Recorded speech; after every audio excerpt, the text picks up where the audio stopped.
Welcome to Investing in Comic Books. I'm Terry Hoknes. I've put out a complete series of books that look at investing in all the key books from the Gold, Silver, and Bronze Ages. We have over 200 books in our series, which have covered over 5,000 classic comic books. So you can analyze all of them. We've got tons of details, which we're going to show you an example here today. As today we analyze the pros and cons of investing in Amazing Adventures, issue number 11, published in 1972 by Marvel Comics. It's the first appearance of the Furry Beast. And that's a connection to the X-Men, and the X-Men also appear in this comic. Its first appearance of the Brand Corporation features a Gil Kane and Bill Everett cover, and Tom Sudden and Sid Shore's interior art. Looking quickly at the CGC census, as of September 12th, census I pulled, 332 copies in total have been graded, but only 28 copies, 9.6 or better for the best copies for the high-grade collectors. And Heritage has sold 30 copies over the past decade, so averaging out to about 3 copies a year, which is not a lot at all.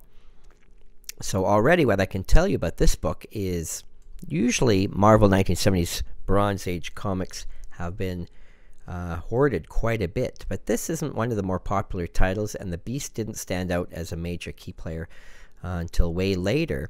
And so what happens is this book actually is a lot rarer than most, and people did not speculate on this and stockpile this one or collect this series. And this also has a black cover, which also easily shows spine damage, so finding a super high grade copy is actually kind of hard to do. Let's look at the Overstreet Price guide over the past 7 years and see what kind of movement has been happening. 9.2, this book is currently worth $400, which is a stall from last year, no movement at all, but generally speaking it's been showing about $50 growth a year. So that's probably going to stay fairly consistent. Looking at a 9.0, again, it's been pretty steady movement until this year, because the top grade stalled. The 9.0 actually had a bit of market correction and has been lowered in value, and you'll see that right across the board for all low grades. So over the years, all the low to mid grade copies have been pretty stable, just kind of staying where they are, not really moving up or down. But just in the past year, just a little correction and a little dip on all of them. This is not likely to continue unless the 9.2, of course, continues to stall. Is it possible that that could happen? Yes, it is. This is a fairly high-priced Marvel 70s book already at $400. So it's possible it actually could stall for a few years. Not saying it's going to for sure. If it does start to go up again, it's probably again going to do a predictable $25 to $50 a year gain. But anyway, stall this year. So looking at these prices, would I invest in the low to mid grades? Already I would say no. There really isn't any money to be made over half a decade. If a book only goes up $2, I don't really consider that worth any of your time. So unless you get to at least an 8.0, you've seen a little bit of growth overall. As I say, you don't see it this year with actually the drop in price. That's either going to stay stalled there for the next few years, or might slowly go back up again if the 9.2 starts to move again. Looking at some of Heritage Auction's best sales, just to show how rare this book is, they have never sold a 9.8 or 9.6. That's usually a key right there instantly of how rare a book is, because Heritage loves to sell off the top key books for multiples a guide, but they've never done it with this book. They're just not out there.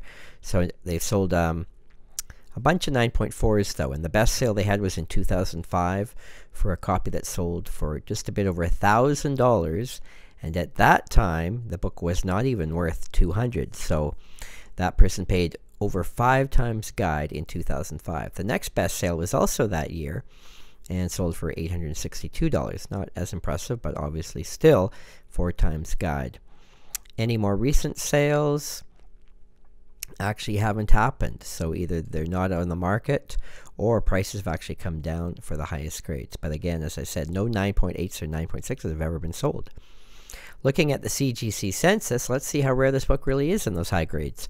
Well, it turns out only 2 copies in the world graded 9.8. That is a very scarce book. That book would sell way, way above guide. So be on the watch out for those. Of course, there actually is a lot of 9.6s, even though Heritage has never sold any.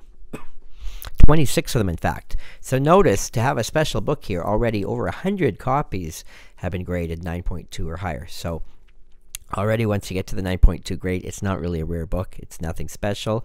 But yes, people do want it. It's got the Xmen tie-in. So there are a lot of collectors who would like to have this book. Once you get, under 9, of course, the book becomes more and more common.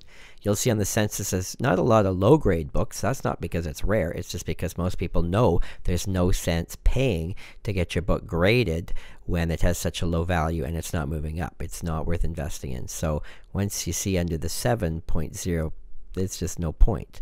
The book has not been going up in value at all.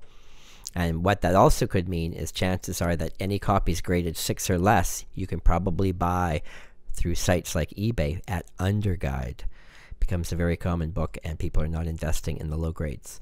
So summing up this book, a great, beautiful cover, X-Men tie-in. It's over 40 years old. It is a major, valuable Marvel Bronze Age comic. It has stalled in the past year. Otherwise, it usually has nice growth in the highest grades. But anything 8.0 or less, I would give thumbs down. If you would like to learn about other books in this series, or any other comics from the Gold, Silver, Bronze Ages, please check out our series of books called Investing in Comic Books, where we have taken a deep look at over 5,000 classic comics in our series of 200 books. You can check them out at hawknescomics.com. Always happy to answer your questions, or if you want to talk about any of these issues, my personal opinions, feel free to email me, hawknes@hotmail.com. If you'd like to see me cover a specific book you are interested or curious about, please do that, and I'll be happy to do that for you as well. Thanks for watching the video.